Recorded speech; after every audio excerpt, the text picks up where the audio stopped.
하나님 아버지, 이 한 주간도 저희를 은혜 가운데 인도하여 주시고 또 저희의 마음이 흐트러질 때에도 또 다시 붙잡아 또 하나님을 바라볼 수 있도록 하여 주심을 감사를 드리옵나이다.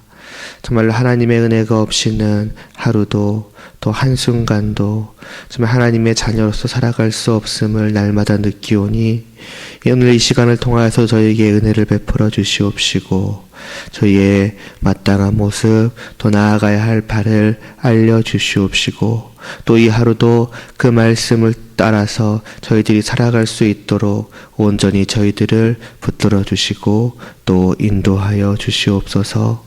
그래서 이 하루도 정말 하나님을 바라보며 하나님의 품 안에서 기뻐하고 또 즐거워할 수 있는 그러한 복된 삶을 누리는 저희 모두가 되게 하여 주시옵소서.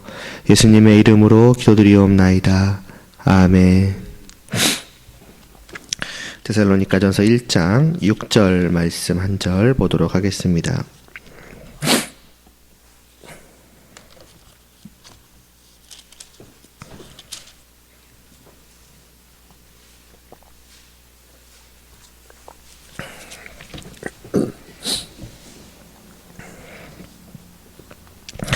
(1장 6절) 말씀입니다. 함께 봉독하겠습니다.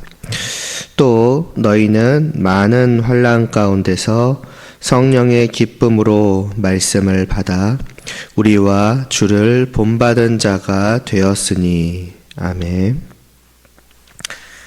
지난 시간에는 이제 그 믿음의 역사, 또 사랑의 수고, 또 소망의 인내가 나타났다라고 하는 것이 어떤 의미를 지니고 있는가 하는 것을 이제 5절 말씀을 통해서 이제 생각해 보았습니다. 그들 가운데 나타난 그러한 모습들이 이제 믿음의 증거다, 곧 택하심을 받은 증거다라고 하였고, 왜 그런가? 이제 바울은 이제 두 가지로 설명을 합니다.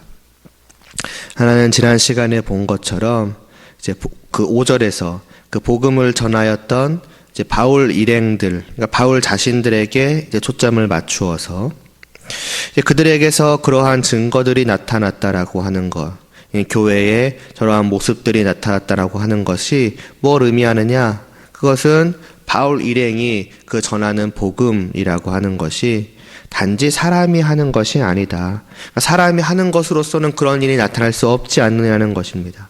그럼 무엇인가? 이것은 성령님의 사역이라는 것을 이제 보여주는 것이며, 이처럼 이것이 단지 사람이 한 일이 아니라 사람을 통해서 하나님께서 역사하신 일이라고 한다면 결국 무엇을 의미하는가 하는 것이지요. 다른 것이 아니라 하나님께서 그들을 선택하셔서 구원하셨다라고 하는 것을 이제 보여주는 것 아니겠느냐는 것입니다. 그렇기 때문에 그들에게 나타나는 모습들은 믿음의 증거이며 나아가 택함을 받은 증거라는 이제 결론이 나오게 되었던 것입니다. 이제 이어서 오늘은 이제 오늘 우리가 본 6절 이후의 말씀을 통하여서 이제 바울이 두 번째로 초점을 맞추고 있는, 첫 번째는 바울 자신들에게죠. 그럼 두 번째는 무엇이겠습니까? 바로 너희, 곧 이제 복음 전함을 받은 그 데살로니가 교회에 대한 말씀을 통해서 왜 그들 안에서 드러나는 그러한 모습들이 하나님께 택하심을 받은 증거가 되는가 하는 것을 이제 생각을 해보고자 합니다. 먼저 6절 말씀에서 이제 주목해야 할 것은 이제 중간에 나와 있는 그 말씀을 받았다라고 하는 묘사입니다. 그러니까 받았다라는 표현은 바울이 지금 염두에 두고 있는 것이 단지 데살로니가 교회가 바울 일행이 전한 복음을 이제 듣기만 한 것이 아니라 그 복음을 듣고 그들 안에 이제 받아들였다, 그 복음을 수용하였다, 영접하였다는 상황을 염두에 두고 있다는 점을 알 수 있습니다. 그러니까 지금 택하심을 그 확인한 이제 근거로서 그 복음을 들은 자들의 상황이라고 하는 것은 다만 귀로 듣기만 하는 것이 아니라는 것이죠. 다만 귀로 들었으니까 너희는 택함을 받았다. 그것이 아니라 분명히 그들은 그 들은 복음을 자기들 안으로 받아들였다는 것입니다. 그게 택하심을 확신하는 근거 중에 하나라는 것이지요. 당연하다고 하면은 당연하다고 할 수 있겠지만은 바울이 그들의 구원을 확신함에 있어서 그 판단의 기준, 그 기준의 가장 기초가 이제 어디에 있는가를 보여주는 것이라고 할 수 있겠습니다. 다른 여러 가지 그런 상황들, 어떤 드러나는 모습들, 중요하다면 중요하다고 할 수 있겠지만은, 그러나 그 중에서도 가장 기초적으로, 가장 우선적으로, 가장 무엇보다도 중요한 것은 결국 다른 것이 아닌 것이죠. 그들이 그 말씀을 듣고 그들 안으로 받아들였느냐의 여부, 그것이야말로 그들의 택하심을 확인할 수 있는 중요한 근거가 된다는 것입니다. 그리고 그 복음을 받아들이는 상황을 6절은 여러 가지 표현들로 더 풍성하게 꾸미고 있습니다. 그들이 어떻게 복음을 받아들였는가, 또 그 받아들인 상황은 어떠하였는가, 그리고 그것을 받아들인 결과는 또 어떠했는가 하는 그러한 추가적인 묘사들이 이 6절에서 나오고 있으며, 이를 통해서 우리는 전에 들은 복음을 이제 받는다라고 하는 것이 그럼 어떤 것인가? 그냥 내가 받았다고 하면 받은 건가? 그럼 들은 것과 받은 것의 차이는 무엇인가? 이런 것들을 우리는 알 수가 있는 것이죠. 왜 받았다라고 하는가? 저 받았다라고 하는 것을 이제 꾸미고 있는 그 6절의 몇 가지 말씀을 통해서 이게 복음을 받았다라고 하는 거구나라는 것을 우리는 알 수 있다는 것입니다. 그럼 이제 이것들을 하나하나 좀 살펴보면요. 먼저 6절 처음에서 우리는 그들이 그 복음을 받아들인 상황이 어떠하였는가를 보게 됩니다. 그 상황이라고 하는 것은 곧 많은 환난 가운데에서였지요. 아마 그저 그들이 복음을 듣기만 하였을 때에는 아마도 그 환난은 전적으로 복음을 전하는 자들에게만 있었을 것입니다. 사도행전 17장을 통해서 보는 것처럼 이스라엘 사람들로 인한 핍박이 복음을 전하였던 바울 일행을 계속해서 공격해 왔습니다. 그들이 그로 인해서 데살로니가 지역을 떠났을 때에도 그 핍박은 끊이지 않고 바울 일행을 따라다녔습니다. 그리고 어떤 면에서 이때까지는 그러한 핍박은, 그러한 환난은 아마 데살로니가 사람들과는 별 상관이 없는 것이었을 것입니다. 그들은 그저 누군가가 전한 복음을 귀로 듣게 되었을 뿐 아직 그와 관계되어 있지는 않았기 때문에 저 바울 일행이 복음으로 말미암아서 당하고 있는 핍박이나 환난은 어떻게 보면 남일이라고 아직까지는 할 수 있었던 것이지요. 그러나 이제 이 데살로니가 교회가 다만 그 말씀을 귀로만 들은 것이 아니라 그 들은 것을 그들이 받기로 결정하였을 때에 나는 이 말씀이 진리라는 것을 믿고 이 말씀에 따르기로, 좀 다르게 말하자면은 저 바울 일행이 당하는 그 핍박의 원인이 된 그 복음의 편에 서기로 결정하였을 때에 이제 그 핍박과 환난은 더 이상 이 데살로니가 교회와 상관없는 것이 아니게 되었을 것입니다. 바울 일행을 핍박하였던 그 사람들이 이제는 바울과 같은 편이 된, 바울의 편이 아니지요. 복음의 편이 된 이제 그들을 핍박하게 되었을 것은 너무나도 뻔한 일이지요. 그러므로 이 교회에게는 그 복음을 받아들임으로 받아들이고자 하였을 때에 각오가 필요했을 것입니다. 먼저는 복음을 믿으려 할 때 바울 일행이 당한 일들은 그들은 눈앞에서 보아왔을 것입니다. 그리고 그것이 결국 자기들에게도 닥칠 것이라는 것이 뻔히 예상되는데, 그럼에도 나는 그것을 감수하고서 복음의 편에 설 것인가 하는 각오를 필요로 하였을 것이며, 더 나아가서는 그 핍박을 감수하고서라도 복음을 받아들였을 때에 이제는 단순히 예상되는 것이 아니지요. 이제는 현실로 다가올 그 환난 속에서 내가 어떻게 할 것인가, 우리가 끝까지 인내할 것인가, 그리고 인내해야겠다라고 하는 또한 그러한 각오도 이제 필요로 하였을 것입니다. 그러한 상황 속에서 그들은 선택을 한 것입니다. 핍박을 받기 전에는 이제는 핍박을 받고서라도 복음의 편에 서기로, 또 핍박을 받는 상황 속에서는 계속해서 이러한 핍박을 받으면서도 나는 끝까지 복음의 편에 서겠다라고 하는 그러한 선택을 한 것입니다. 바로 이것이 복음을 받았다라고 하는 것. 또 다르게 말하자면 복음을 받았기 때문에 그들은 하나님이 택하신 자들이요 구원을 받은 자들이 맞다라고 하는 것을 보여주는 바울의 첫 번째 설명, 묘사입니다. 다시 말해서 무엇이 정말로 저 사람이 복음을 받아들였는가, 또 다르게 말하자면 무엇이 내가 정말로 복음을 받았는가 하는 것을 알 수 있게 만드는 것은 바로 그들의 곧 나의 실제적인 선택입니다. 어느 편에 나는 섰는가 하는 것입니다. 이런 면에서 어떤 환난, 이제 핍박, 정말 데살로니가 교회는 그러한 선택을 하였고 견뎌냈구나, 대단하구나라고 하는 이제 감탄을 불러일으키는 것만으로는 우리가 끝날 수 없을 것입니다. 이러한 환난은 오늘날에도 여전히 계속되고 있을 것입니다. 물론 어쩌면 예전만큼이나 다만 예수님을 믿고 교회를 다닌다는 그 이유만으로 흔히 말하는 어떤 물리적인 핍박이 오는 일이야 이제 거의 없다라고 할 수 있겠지만은 또 여전히 그런 것이 있는 또한 가정들도 있을 것이며, 또 더 나아가서 그러다 물리적인 핍박이 아니더라도 사람과의 관계들이 틀어지는 일들도 얼마든지 있을 수 있습니다. 복음을 믿기 전까지는 아무렇지 않게 함께하던 사람들과 그들과 함께하던 행동들이 내가 이제 복음을 믿음으로 말미암아서 돌아보니 이것은 내가 더 이상 같이 할 수 없겠다. 설령 그들과 여전히 같이 지내더라도 그들과 했던 일들을 내가 이제는 주님을 믿었기 때문에 그 모든 것이 죄악이라는 것을 알기 때문에 나는 더 이상 할 수 없다.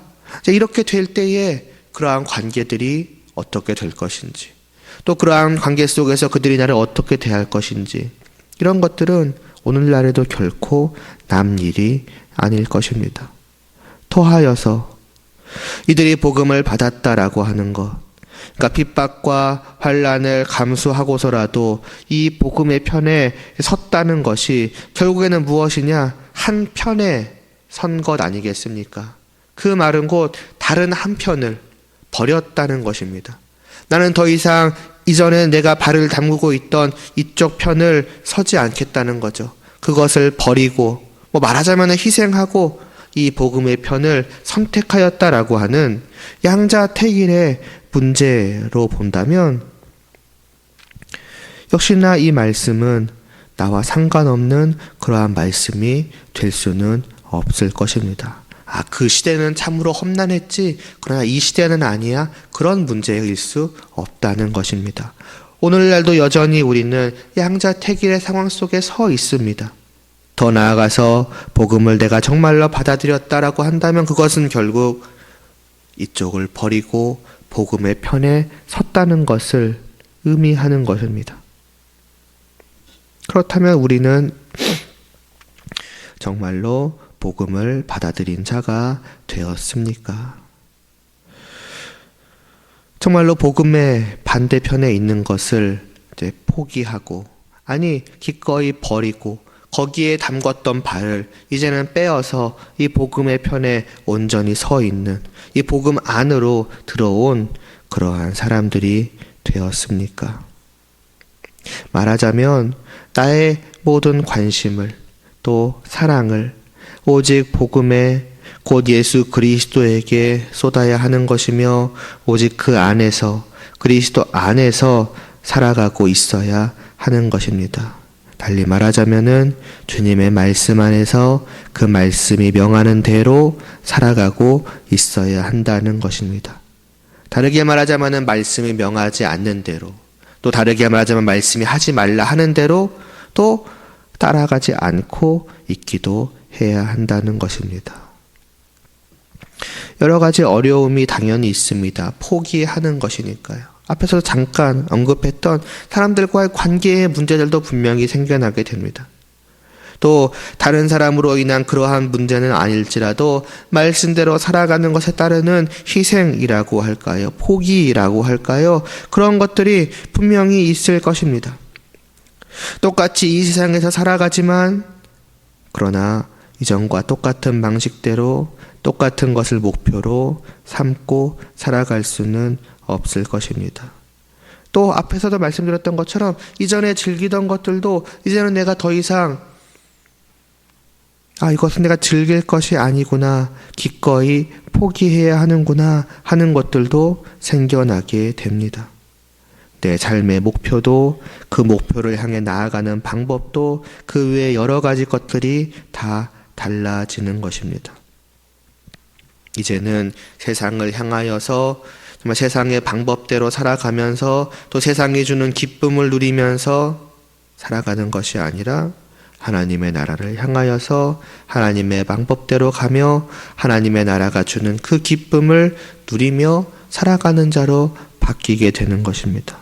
그러니까 이제는 앞서도 말했던 것처럼 아예 서로가 다른 편에 있는 것이며 또 아예 서로가 다른 길로 걸어가고 있는 것이며 성경의 표현대로 하자면은 좁은 길로, 다른 사람들이 거의 가지 않은 그 길로 가는 것이 복음을 받아들였다고 하는 것입니다. 이미 좁은 길이라는 그 성경의 말씀이 보여주고 있는 것처럼 이 길을 걸어가는 그 자체가 말하자면 핍박과 환난 속에 있는 것과 다를 바가 없는 것입니다. 꼭 누군가가 나를 핍박하지 않는다고 할지라도 이전에 해왔던 그 모든 것들이 이제는 하지 않아야 할 것들이 되니, 더 나아가서 여전히 내 안에 있는 죄악들은 자꾸 저리로 이전에 있던 그곳으로 나의 발을 이끌어 가는데 또 그것과 싸우면서까지 이 길로 가야 하니 여러 가지 면으로 생각을 해봤을 때 복음을 받아들였다라고 하는, 그리고 그 복음을 받아들인 자의 그 길을 걸어가는 발걸음이라고 하는 것은 결단코 쉬운 것이 아닐 것입니다. 그러나 그게 복음을 받아들였다 하는 것이지요. 아슬아슬하게 그 두 길 가운데에 어떤 중간쯤을, 그 경계쯤을 걸어가는 사람들이 있습니다. 여기저기 다 발을 담그고 살아가는 사람들이 있는 것이지요. 분명 복음을 택하고자 하는 마음이 있으나 또 여전히 복음과 반대되는 다른 편에 있는 것을 포기하기 싫은 그런 것이지요. 하나님은 그러한 자들을 향하여서 내가 내 행위를 아노니 내가 차지도 아니하고 뜨겁지도 아니하도다. 내가 차든지 뜨겁든지 하기를 원하노라. 내가 이같이 미지근하여 뜨겁지도 아니하고 차지도 아니하니 내 입에서 너를 토하여 버리리라 하고, 계시록 3장 15절 16절에서 말씀을 하십니다. 경고의 말씀이고 또 무서운 말씀이기도 합니다. 토하여서 버린다는 말씀이 결코 가벼운 그냥 경고성의 말씀으로만 받을 수는 없지 않겠습니까? 이 말씀을 하신 대상은 교회였습니다. 복음을 거부한 자들이 아니라 복음을 내가 받아들였다라고 하는 그러한 사람들을 향하여서 하신 무서운 말씀이었습니다. 달리 말하자면 그것은 복음을 받아들인 것이 아니라고까지도 우리는 볼 수가 있는 것입니다. 오늘날 우리는 주위의 수많은 교회들, 어쩌면 대부분의 교회와 성도라 하는 사람들의 모습을 바라보며 안심하고는 합니다. 어떻게 보면 다 비슷비슷하게 살아가는 것 같거든요. 믿는 자들도 다 저런데, 다 다 믿는 모습들이 저러저러한데 나 또한 괜찮을 거라고 생각을 하기도 합니다. 그러나 자칫 우리는 다 같이 멸망으로 가는 길을 걸어가고 있는 것일지도 모르며 그것은 전혀 이상한 것은 아닐 것입니다. 수백만 명이 그러하고 수천만 명이 그러한다 한들 우리가 잘 아는 바대로 홍수 사건 때 살아남은 사람들, 하나님의 택하심을 받아 구원을 얻은 자들은 노아의 가족들 뿐이었습니다. 물론 우리는 말할 수 있습니다. 그 홍수 시대와 우리는 다르지 않느냐. 저들은 다 하나님을 믿지 않았지만은 우리는 교회에 다니고 있지 않느냐. 복음을 받아들인 자들이 아니냐. 우리는 신자 아니냐라고요. 그러나 열왕기상을 보면 선지자 엘리야 당시에 하나님께서 이스라엘 백성들 중입니다. 오늘날로 말하자면 교회 안에 있는 모든 사람들입니다. 그들 중에서 하나님의 편에 선 자로 남기신 사람들의 숫자는 7,000명이었다고 합니다. 하나님의 백성이라고 하는, 오늘날로 말하자면은 온 교회 안에서 바알에게 무릎을 꿇지 않고 바알에게 입맞추지 아니한 자, 바알의 편에 서지 않는 자는 단 7,000명 뿐이었다고 하는 것입니다. 온 세상 중에서 말씀하신 것이 아닙니다. 이스라엘 중에서 바알의 편에 서지 않는 자가 겨우 그것뿐이었다 말씀을 하는 것입니다. 그가 성도이냐 아니냐, 교회냐 아니냐, 정말로 복음을 받은 자이냐 아니냐 하는 것은 다만 성경책을 들고 정기적으로 교회에 왔다 갔다 하는 그러한 사람의 숫자에 많고 적음에 상관이 없습니다. 그러므로 내 주위에 있는 다른 어떠한 사람들, 아니 내 주위에 있는 모든 사람들이 교회 안에 있는요, 비교의 대상이 될 수가 없는 것입니다. 그들이 저러하기 때문에 나도 똑같이 해도 상관없다라고 한다면 혹 우리는 그들과 같이 멸망으로 나아가고 있는 것일지도 모릅니다. 물론 그렇다고 무작정 다 멸망할 것이다, 다 믿음이 없는 것이다, 이런 식으로 말씀을 드리는 것은 아닙니다. 다만 이 데살로니가 교회의 모습을 통해서 저들이 환난과 핍박을 감수하고서라도 이 복음의 편에 섰으며 그러함으로 말미암아서 실제로 그들이 환난 가운데 있을지라도 여전히 오직 이 편에서 걸어가고 있다라고 하는 그 모습을 통해서 바로 이것이 복음을 받아들인 것이며 그러한 모습을 통해서 나는 너희가 하나님의 택하심을 받은 구원받은 자이다라고 바울이 말씀하고 있는 것을 통해서 과연 우리들 자신은, 과연 지금 나는 어떠하고 있는가를 돌아보자는 것입니다. 그리고 이러한 말씀에 비추어 봤을 때에 부족한 부분들이 보인다면은 우리는 마땅히 이러한 시간들을 통하여서 또 하루하루 살아가면서 중간중간 있는 우리의 모든 시간들의 기회를 타서 우리는 하나님 앞에 기도드려야 되지 않겠습니까? 하나님, 우리의 연약함을 용서하여 주시옵소서. 여전히 저의 그 연약함으로 말미암아서 오직 복음의 편에 서기보다는 이쪽과 저쪽에 같이 발을 담그고 살아가고 있습니다. 어느덧 발을 뗐다고 생각을 했는데 여전히 다시 저의 발걸음이 그리로 향하는 것 같습니다. 참으로 이러한 연약한 저희들임을 어찌해야겠습니까?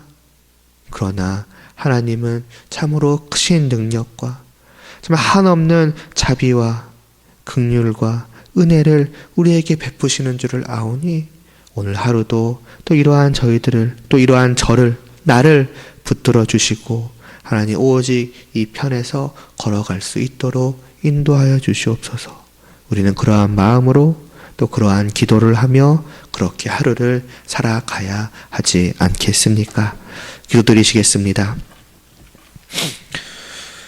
하나님 아버지, 참으로 복음을 받아들인다고 하는 것이 어떠한 것인지를 이 말씀을 통해서 보게 됩니다. 그러면서 우리들 자신을, 또 나 자신을 돌아보게 됩니다. 과연 우리는 온전히 복음의 편에 서서 정말 그러한 선택으로 말미암아서 날마다 겪을 수밖에 없는 핍박이나 환난 등을 정말 견디고 있는지요? 그러함에도 흔들리지 않고 오직 이 편에 서서 하나님의 나라로 향하는 이 복된 길을 걸어가고 있는지요? 여전히 우리들 자신의 부족함을 보게 됩니다. 이러한 저희를 긍휼히 여겨주시고 또 붙들어 주시고 이 하루도 그 하나님의 인도하심에 따라서 저희가 그 하나님의 붙드심을 의지하여서 그 나라로 이 길을 걸어갈 수 있도록 은혜 베풀어 주시옵소서. 예수님의 이름으로 기도드리옵나이다. 아멘.